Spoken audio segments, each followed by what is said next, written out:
Robert Lewandowski swaps La Liga for Serie A. Liverpool splash €80 million on a new signing. But is it really worth it? Chelsea have found their new manager, Anthony Gordon, and his next club. All this and much more in today's episode. Before we get into the news, do me a quick favor and hit that like button. It's the single most important thing you can do to help this channel grow and keep these videos coming. Done? Let's dive straight in. Barcelona are at it again. Their annual ritual of financial self-destruction dressed up as strategic planning. According to Diario Sport, Deco's approach is utterly ruthless. Get back to the one-to-one spending rule before the end of June. Whatever it takes, so they can fund a replacement for Lewandowski and a new left-back. The sporting director has already drawn up his list of sacrificial lambs, players whose sales need to generate serious cash and fast.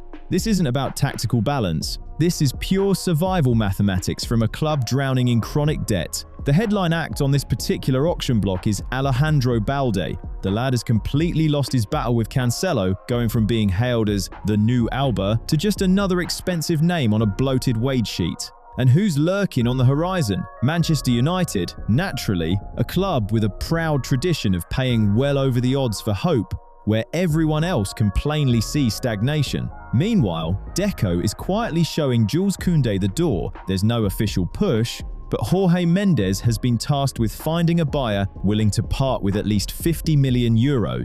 Now, Mendes is a wizard at this sort of thing, but even his magic has limits if the player himself fancies Catalan sunshine over the uncertainty of the Premier League. And here's the fundamental problem. The market can smell blood. Potential buyers are fully aware of that 30th of June deadline, and they will grind Laporta down mercilessly, squeezing the price to the absolute floor. If the sales of the so-called fringe players fall flat, Barca will have no choice but to go nuclear, putting genuine, previously untouchable stars up for sale. They're caught in a trap of their own making. To bring in a new attacking leader, they first have to convince yesterday's heroes that their time at Camp Nou is well and truly up. Over in Madrid, you can be absolutely certain they're sitting back and thoroughly enjoying every second of this spectacle, watching their greatest rivals try to build a bright future on the rubble of their own shattered ambitions. Liverpool are reportedly ready to put €80 million on the table for Nico Williams, with the Bilbao winger emerging as an emergency rescue plan for Arne Slot's stuttering project. According to Ficharges, the Merseysiders can no longer ignore the cracks in their attack. This season has been a painful, grinding struggle just to secure Champions League football. The creativity has dried up, and with Mo Salah set to leave in the summer, the right flank is about to become a no-man's land. This isn't just signing a winger, this is an attempt to stop a full systemic collapse before it happens.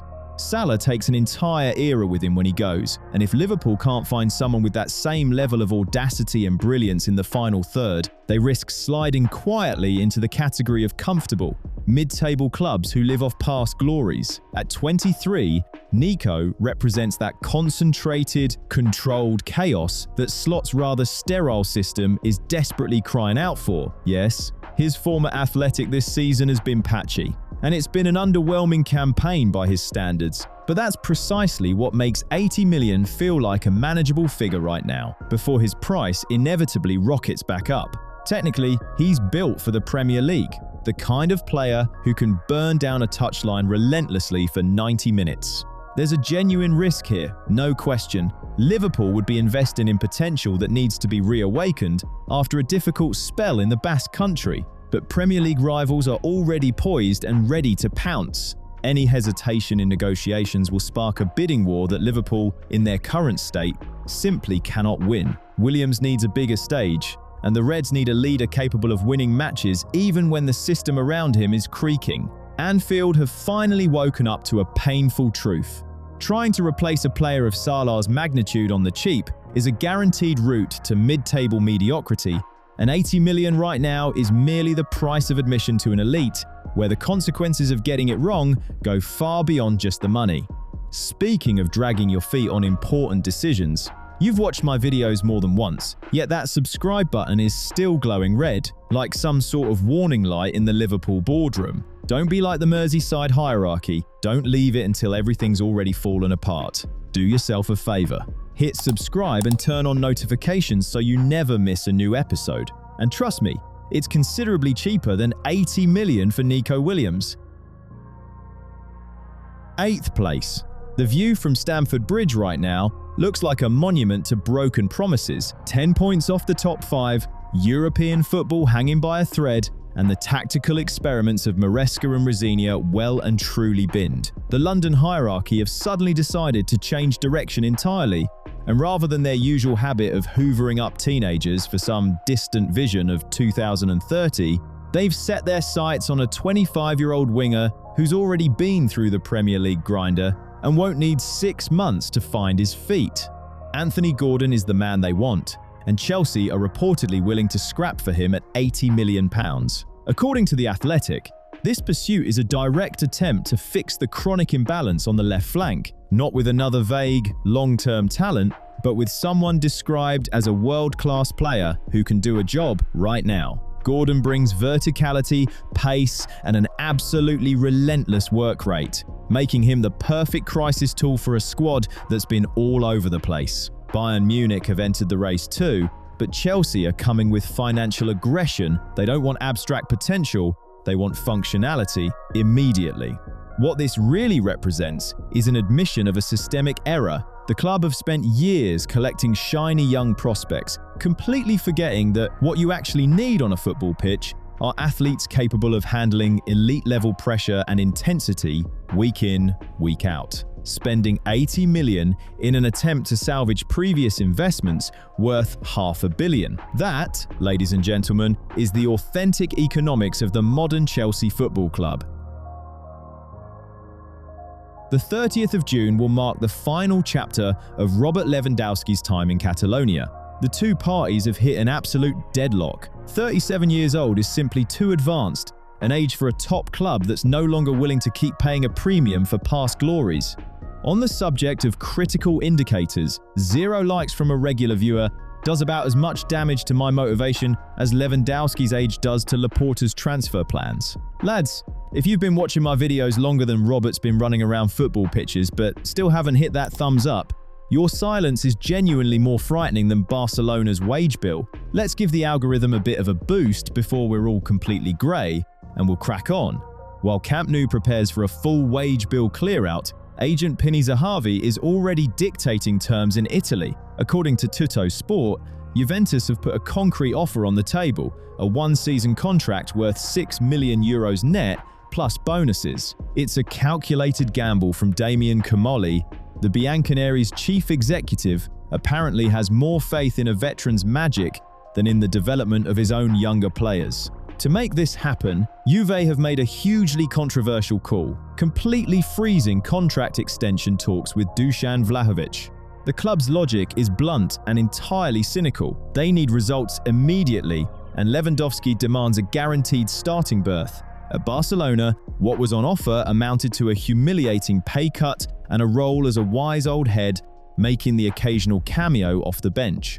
For a man with Lewandowski's ego, that was the final straw. He still wants to dominate in the Champions League, not wind down quietly in the Saudi desert, which is precisely why the petrodollar millions remain firmly on the back burner for now. For Joan Laporta, this whole situation is an unexpected gift. A heavy contract walking out the door on a free, getting Lewandowski's wages off the books, gives Barcelona room to breathe properly for the first time in years. The final round of negotiations in May will be little more than a formality, just tidying up the payment structure. Zahavi has once again masterfully sold a top club. The illusion that 37 can still mean elite, but Turin are consciously trading long-term strategy for a short-term injection of experience that could quite easily unravel into a tactical disaster by October. Robert chooses the status of a leading man in Turin over an honest reckoning with the passage of time in Spain, and once again, Pini Zahavi has proven that even a sunset can be sold. Arsenal are heading back to familiar territory in their attempts to plug a gap on the flank.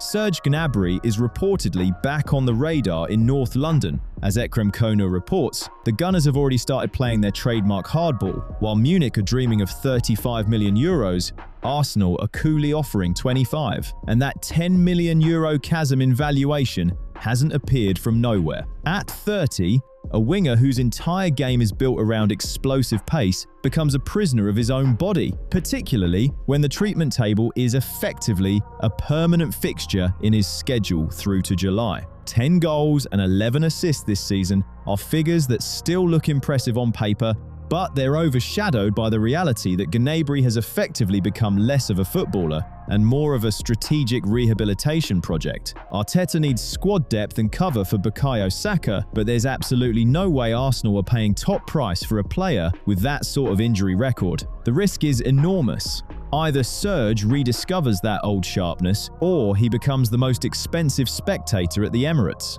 Munich need to accept where things stand. The window to sell this lad at peak value has long since closed. The question now is simply who manages to offload an expensive liability with the most dignity. The romantic narrative of a prodigal son returning home is nothing more than a pretty backdrop for what is, in reality, a thoroughly cynical attempt to extract experience at a massive discount from a seller who's run out of options.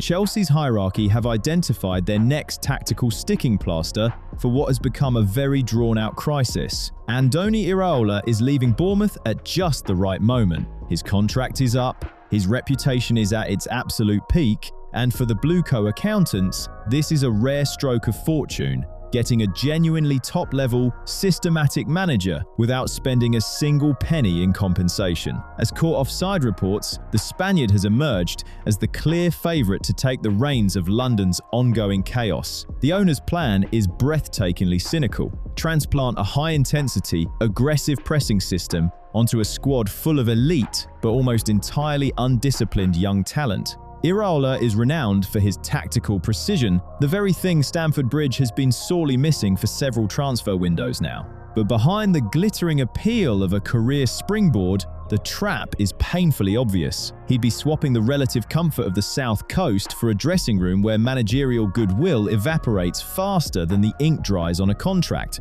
Nobody's expecting him to build something over time. The brief is simple and immediate. Get Chelsea back into the Champions League and paper over the cracks in the balance sheet. Iraola will have to drive that gilded, free-spending youth to graft and press and work until they're running on empty, all while the board behind him quietly draws up contingency plans, as they always do. The Spaniard is voluntarily jumping into an elite-level meat grinder that chews through reputations faster than the club manufactures new wingers. Just remember, at Chelsea, the journey from saviour to unemployed takes precisely one bad week.